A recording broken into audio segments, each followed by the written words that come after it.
Dwyane Wade looked into the camera, stood alone in the middle of a darkened room and talked for 10 minutes. He struggled with his words at times, unable to control his emotions. He wept. And finally, he made what he called the hardest decision of his life. One more year. Retirement needs to wait a little bit longer for Wade, who announced Sunday in a video taped earlier in the day that he's returning for a 16th and final NBA season.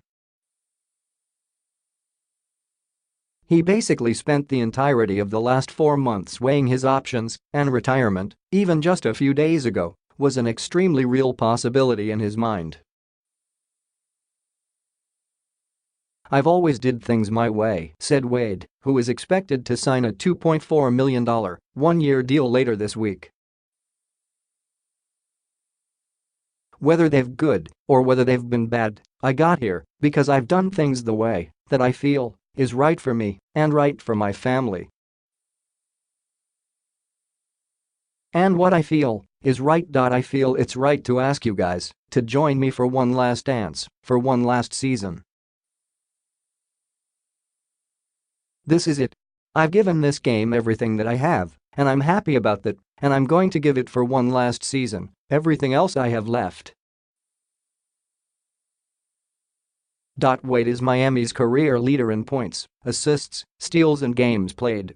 His status was an enormous question mark this summer, especially now with the team a week away from going to training camp. Miami has signed 19 players for camp, one shy of the maximum preseason allotment, and it was never a question why they kept that last spot open. It's filled now by the most accomplished Heat player ever. Yet it was no guarantee that Wade, a 22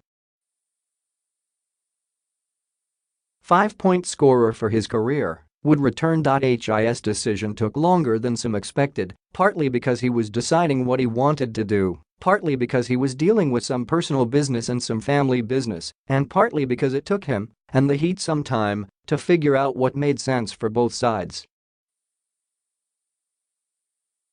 A person familiar with Wade's thinking told the Associated Press that the guard was strongly considering retirement until late last week when Heat coach Eric Spoelstra and others made a late push to help him decide.